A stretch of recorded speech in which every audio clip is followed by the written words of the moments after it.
Hello and welcome. Virus आपने पढ़ा। इस लेक्चर में हम पढ़ेंगे एंटीवायरस के बारे में। आपके सिलेबस में है लेटेस्ट एंटीवायरस के बारे में, और आपको मैं बताऊं कि लेटेस्ट जो टॉप 10 एंटीवायरस है 2020 के हिसाब से वो यहाँ पे हैं। और भी बहुत सारी बातें हैं एंटीवायरस के रिलेटेड जो हम सीखेंगे। ऑल टाइम पॉपुलर एंटीवायरसेस भी आपको याद रखने पड़ेंगे, क्योंकि डायरेक्ट सवाल आ सकता है। एक दो सवाल आ सकते हैं डायरेक्टली कि आप बताइए कौन सा है एंटीवायरस इसमें से, या लेटेस्ट कौन सा है। बहुत सारी चीज़ें और भी हैं जो मैं आपको बता दूंगा। एंटीवायरस क्या है? ये वायरस को हटाने के लिए जो सॉफ्टवेयर बनाया जाता है, जो प्रोग्राम बनाया जाता है, सॉफ्टवेयर बनाया जाता है वायरस को हटाने के लिए, उसको बोलते हैं एंटीवायरस। एंटीवायरस क्या है? सॉफ्टवेयर ही है, इसीलिए कभी कभी एंटीवायरस सॉफ्टवेयर भी इसको बोलते हैं। एंटीवायरस खुद एक सॉफ्टवेयर है जो कि वायरस सॉफ्टवेयर को खत्म करता है। सॉफ्टवेयर को बनाया जाता है सॉफ्टवेयर को खत्म करने के लिए। एंटीवायरस को बनाया जाता है वायरस को खत्म करने के लिए।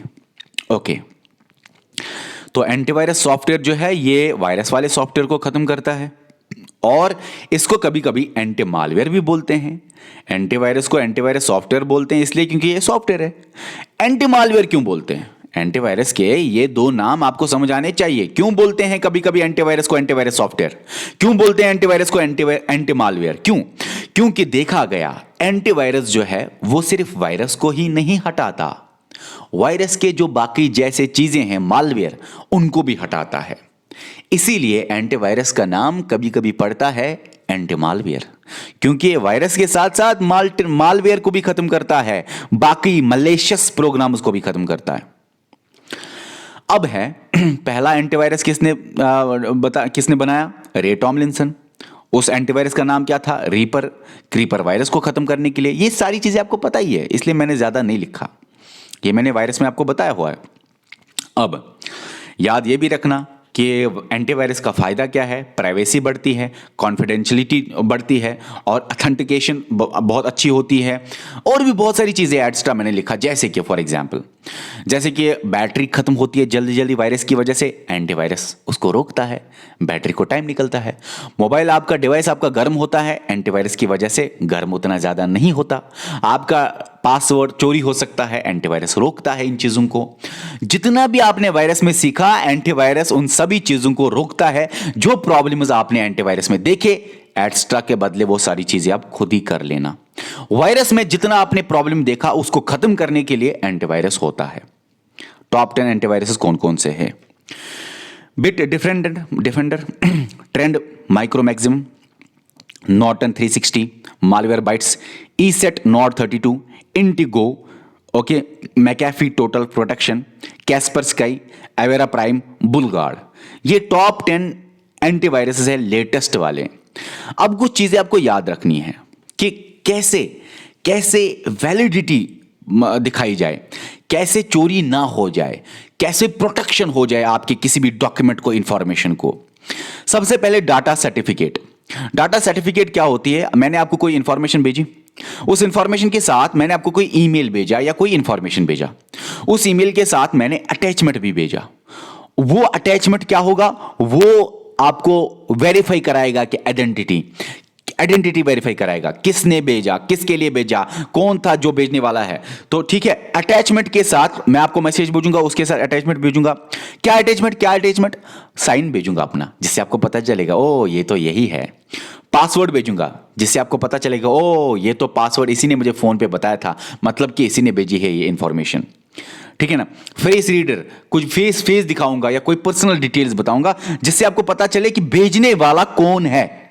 ओके, ये क्रॉस चेक भी होता है कि लेने वाला कौन है, भेजने वाला कौन है। वेरीफाई होती है आइडेंटिटी, शॉर्ट में डाटा सर्टिफिकेट में। अब अगर डाटा सर्टिफिकेट में आप साइन के बारे में बात करो, ओ बीच में एक पेज आया हुआ है, तो ये मैं आपको बताऊंगा डाटा सिग्नेचर में ही। डाटा सर्टिफिकेट का एक पार्ट डाटा सिग्नेचर, जैसे कि डाटा सर्टिफिकेट में साइन की ही देखी जाती है, वेरीफाई की जाती है आइडेंटिटी, उसको बोलते हैं डाटा सिग्नेचर। चलो वो मैं वहीं पे बताऊंगा, लेकिन पहले कुछ और चीजें बताऊंगा, वो टर्म मैं बाद में बताऊंगा। पहले ये है क्रिप्टोग्राफी, इसको समझते हैं क्या है, ये बहुत इंपॉर्टेंट है आपके लिए। मैं हूं मैं हूं, मेरा डिवाइस है या मेरा डेस्कटॉप है, डी मतलब डेस्कटॉप है, ठीक है। मैं आपको कोई इंफॉर्मेशन भेजना चाहता हूं थ्रू इंटरनेट, मैं आपको इंफॉर्मेशन भेजना चाहता हूं थ्रू इंटरनेट, या मैं कुछ बैंक से पैसे निकालना चाहता हूं, ट्रांसफर करना चाहता हूं, कोई भी चीज में करना चाहता हूं थ्रू इंटरनेट, कुछ भी करना चाहता हूं। लेकिन जब मेरी मैसेज इंटरनेट से जाएगी तो यह चोरी हो सकती है, पासवर्ड हैक हो सकता है, क्रैक हो सकता है, चोरी हो सकता है, जिसकी वजह से आप तक ये पहुंचेगा नहीं, ये हैकर तक पहुंचेगा, या जिसकी वजह से बैंक डिटेल्स हैकर तक पहुंचेगी, पर्सनल इंफॉर्मेशन हैकर तक पहुंचेगी। तो इस प्रॉब्लम को बचने के लिए एक चीज है, एक टेक्निक है, एक टूल है, एक आर्ट है, एक साइंस है, जिसको बोलते हैं क्रिप्टोग्राफी। क्या है ये क्रिप्टोग्राफी? एक आर्ट है, ये आर्ट एक साइंस है, एक टेक्निक है, जिससे क्या हो सकता है, आप इंफॉर्मेशन को सेक्रेट कर सकते हो, कोडिंग कर सकते हो, इंफॉर्मेशन को कोडेड फॉर्म में भेज सकते हो, सेक्रेट इंफॉर्मेशन भेज सकते हो इंटरनेट में। आपको पासवर्ड भेजना है एबीसी, एबीसी के बदले आप भेजोगे XYZ, और फोन पे उसको बताओगे देखो भाई ये रिवर्स में जाना, फॉर एग्जाम्पल Z के बदले कुछ भी। तो हैकर एबीसी बीच में अब एबीसी चल रहा है इंटरनेट से, पासवर्ड हैकर को मिलेगा एबीसी, पासवर्ड डालेगा वहां पे होगा नहीं, क्योंकि ये कोडेड में आपने ये एबीसी लिखा है। समझने वाली बात है ये, समझो इसको। सीक्रेट इंफॉर्मेशन आप भेज रहे हो इंटरनेट से, क्यों कर रहे हो ये? ताकि आपकी कम्युनिकेशन सिक्योर बने, सिक्योरिटी बढ़े, आपकी कम्युनिकेशन में बीच में कोई आपकी कम्युनिकेशन जो है वो चुरा ना सके, बीच में कोई आपकी डिटेल्स चुरा ना सके। क्रिप्टोग्राफी में क्या होता है, इसमें आपको याद रखना है, एनक्रिप्शन होता है, डिक्रिप्शन होता है। ये सेंडर है, ये रिसीवर है। सेंडर मतलब यहां पे ट्रांसमिशन होगा, यहां पे रिसेप्शन होगा मैसेज का, पासवर्ड का, कुछ भी, फोटोग्राफ का, वीडियो का, कुछ भी। ओके, अब ये जो सेंडर है और ये जो रिसीवर है, सेंडर के साइड में होता है एनक्रिप्शन, रिसीवर के साइड में होता है डिक्रिप्शन। अब और याद रखना, डिक्रिप्शन और एनक्रिप्शन रिवर्स है। एनक्रिप्शन अगर ऐसे करता है, डिक्रिप्शन ऐसे करता है, मतलब रिवर्स है। ओके, समझो इस बात को। मैंने मान लो कोई टेक्स्ट भेजना है, कोई इंफॉर्मेशन भेजनी है, कोई वीडियो भेजना है, ऑडियो भेजना है, उसको बोलूंगा मैं प्लेन टेक्स्ट। प्लेन टेक्स्ट होता है ओरिजिनल मैसेज जो मुझे भेजनी है इस बंदे को। फॉर एग्जाम्पल ABC मुझे भेजना है, तो ये है प्लेन टेक्स्ट, ओरिजिनल मैसेज। लेकिन सेंडर के साथ ही एनक्रिप्शन होता है। एनक्रिप्शन क्या है? एक ऐसा मेथड जिसमें यह प्लेन टेक्स्ट कन्वर्ट किया जाता है into cipher text. Cipher text क्या होता है? कोडेड मैसेज, मतलब एनक्रिप्टेड मैसेज। साइफर टेक्स्ट पता है क्या होता है? कोडेड वाला text, encoded text, encrypted text, cipher text. For example encryption ने एबीसी को बनाया 1 2 3, ये एबीसी है plain text original message. Encryption से हुआ ये plain text convert into cipher text, मतलब coded message, encrypted message. Cipher text क्या है? ये है 1 2 3 कोडेड फॉर्मेट में जो इंटरनेट पे फिर जाता है उसको बोलते हैं साइफर टेक्स्ट। और यही साइफर टेक्स्ट 1 2 3 जाएगा इंटरनेट पे। लेकिन असल में मैसेज एबीसी है, ओरिजिनल मैसेज एबीसी है। इसको काम की चीज एबीसी है, 1 2 3 काम की चीज नहीं है। लेकिन इंटरनेट से 1 2 3 जाएगा, हैकर आएगा, डिस्ट्रॉय करेगा, देखेगा पासवर्ड क्या है, हैकर को मिलेगा 1 2 3 पासवर्ड डालेगा, बैंक काम नहीं करेगा, वो एक्सेस ही नहीं करेगा। क्यों? क्योंकि पासवर्ड 1 2 3 है नहीं, कोडेड फॉर्मेट में ये इंटरनेट से जा रहा है। अब जब इंटरनेट से यहां पे पहुंचा रिसीविंग स्टेशन पे, रिसीवर के पास, तो वहां पे एक मेथड होता है जिसको बोलते हैं डिक्रिप्शन। डिक्रिप्शन क्या होता है? इंटरनेट से जो ये साइफर टेक्स्ट आया, इसको कन्वर्ट करना into original message, into ABC, into plain text. Decryption क्या होता है? ऐसा मेथड जिससे साइफर टेक्स्ट को कन्वर्ट किया जाता है into plain text. Plain text क्या है? ओरिजिनल मैसेज में। ओरिजिनल मैसेज क्या थी? अच्छा, समझो इस बात को। एबीसी और यहां पे 123 हुआ एनक्रिप्शन के बाद, ये 123 123 123, और लेकिन डिक्रिप्शन ने क्या किया, कन्वर्ट 123 को इनटू प्लेन टेक्स्ट मतलब एबीसी, और एबीसी डिस्प्ले हो गया रिसीवर को, ओरिजिनल मैसेज रिसीवर को मिली, बीच में इंटरनेट में कोडेड मैसेज मिली, एनक्रिप्टेड मैसेज मिली, साइफर टेक्स्ट या साइफर मैसेज भी उसको बोलते हैं वो मिली। और हाँ, एनक्रिप्शन अगर प्लेन टेक्स्ट को कन्वर्ट करता है into cipher text, decryption cipher text को ही कन्वर्ट करता है इनटू प्लेन टेक्स्ट, तो ये रिवर्स प्रोसेस है दोनों का। फिर से बोलूं क्या, एनक्रिप्शन प्लेन टेक्स्ट को कन्वर्ट करता है into cipher text, decryption cipher text को कन्वर्ट करता है इनटू प्लेन टेक्स्ट, दोनों का रिवर्स प्रोसेस है। ऑल टाइम पॉपुलर एंटीवायरसेस कौन कौन से हैं, देखो भाई, एवस्ट है, नॉर्टन है, उसके बाद मैकेफी है, सॉरी उसके बाद है क्विक हिल, उसके बाद है साइमेंटिक, उसके बाद है Kaspersky, bit defender, K7, aves और पांडा। ये कुछ पॉपुलर एंटीवायरसेस हैं ऑल टाइम फेवरेट होता है ना, ऑल टाइम पॉपुलर एंटीवायरसेस। ऊपर आपने डिजिटल सर्टिफिकेट देखा कि सर्टिफिकेट से पता चलेगा कि क्या है बंदे की वैलिडिटी, वेरीफाई हो जाएगी आइडेंटिटी। डिजिटल सर्टिफिकेट से डिजिटल सिग्नेचर उसी में एक प्रोसेस है, मैंने आपको कुछ भेजा, साथ में डिजिटल साइन भी भेजा, या फॉर एग्जांपल मैंने कुछ यूट्यूब पे अपलोड किया, मैंने कुछ किया यूट्यूब पे अपलोड, मेरी चैनल को खोलने के लिए मेरा साइन चाहिए, ये साइन जो है ये डिजिटल फॉर्मेट में किया जाता है, इसको बोलते हैं डिजिटल सिग्नेचर। क्यों है ये डिजिटल सिग्नेचर? वेरीफाई आइडेंटिटी करने के लिए। यूट्यूब को कैसे पता चलेगा कि मैं ही हूं? यूट्यूब चैनल खोलने के लिए, वेरीफाई आइडेंटिटी करने के लिए, साइन से, डिजिटल सिग्नेचर से। मतलब ये इलेक्ट्रॉनिक साइन वैलिड है कि नहीं पता चल जाता है सॉफ्टवेयर को, क्या ये इलेक्ट्रॉनिक सिग्नेचर वैलिड है कि नहीं।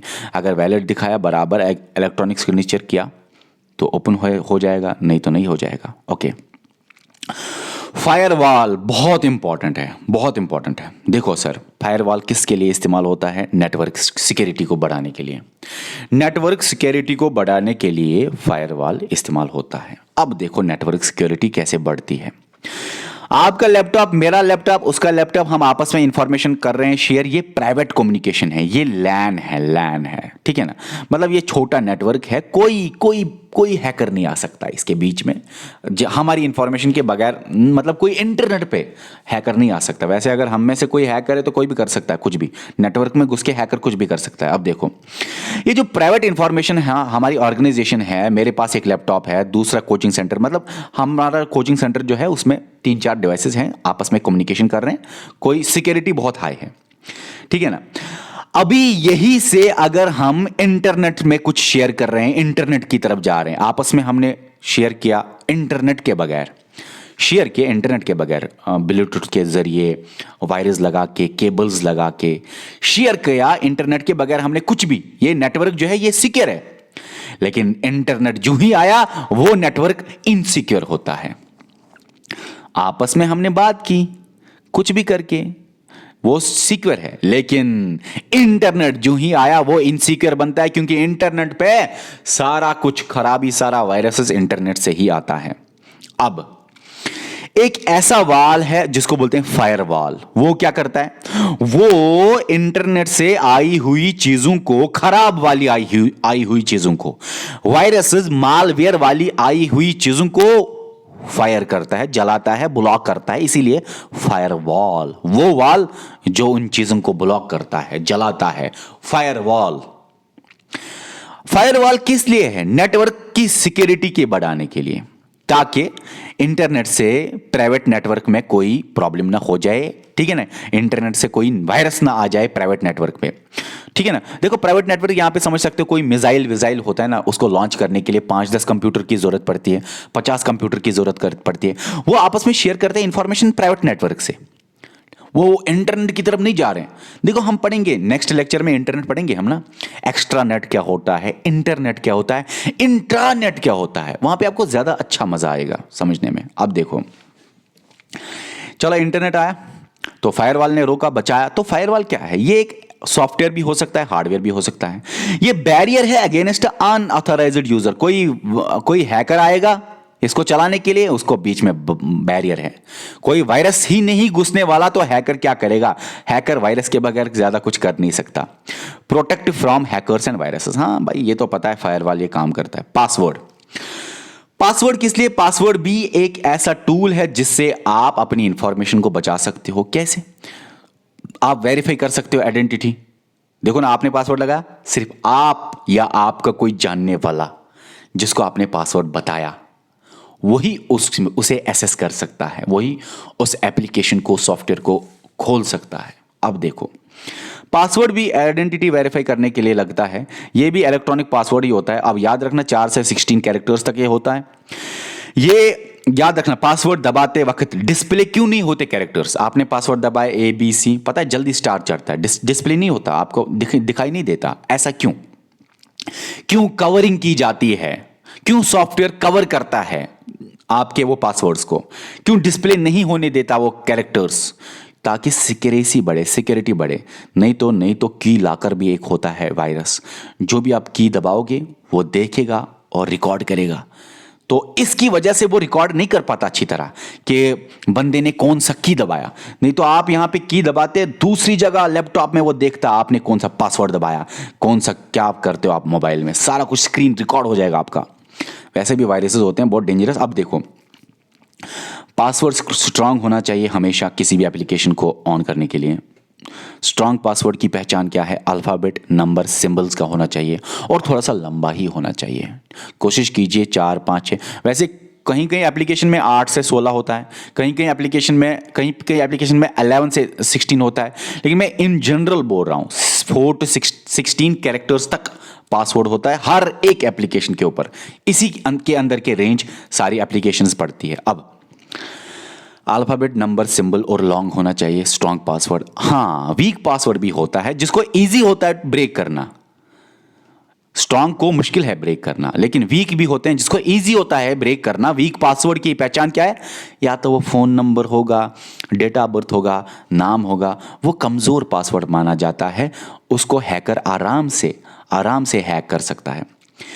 फाइल एक्सेस परमिशन मतलब मैंने अगर किसी फाइल में परमिशन नहीं रखा है तो कोई उसको नहीं खोल सकता। एक्सेस टू स्पेसिफिक यूजर्स, कुछ ही यूजर उसको खोल सकते हैं, जिनको मैं बोलूं उनके बगैर कोई उस फाइल को नहीं खोल सकता। जैसे कि इसमें आप बहुत सारे तरीकों से कर सकते हो। रीड परमिशन, आप फाइल एक्सेस परमिशन में सिर्फ ये रख सकते हो, read permission, write permission, execute permission. अगर आपने रीड परमिशन रखा तो सिर्फ उसको पढ़ सकते हैं उस फाइल को। राइट परमिशन रखा, उस फाइल में राइट कर सकते हैं, लिख सकते हैं। उस फाइल में एडिटिंग कर सकते हैं, लिख सकते हैं, एडिट कर सकते हैं। एग्जीक्यूट वाला परमिशन अगर आपने ऑन किया हुआ है तो आप सिर्फ उस फाइल को एग्जीक्यूट ही कर सकते हो बस, ठीक है। तो ये चीजें थी एंटीवायरस के रिलेटेड। ओके, यही बोलना था, सारा कुछ हो गया खत्म। अब ये तो ठीक है, अब आपको आएगा इंटरनेट इसके बाद, और उसके बाद आईटी के रिलेटेड जो टर्म्स हैं बेसिक। और हाँ, एक बात कहना चाहूँगा, बहुत सारे ऐसी चीज़ें जो आपने आईटी के रिलेटेड ऑलरेडी पढ़ी हुई हैं। क्यों? वहाँ पे टर्म्स है ना, और बहुत सारी टर्म्स आपने ऑलरेडी पढ़ी हुई है। ईमेल के रिलेटेड, इंटरनेट के रिलेटेड, पीडीएफ के रिलेटेड, एंटीवायरस के रिलेटेड, वायरस के रिलेटेड, बहुत सारी चीज़ें आपने पढ़ ही ली हैं उसके अंदर भी। ओके, चलिए ठीक है, बाय।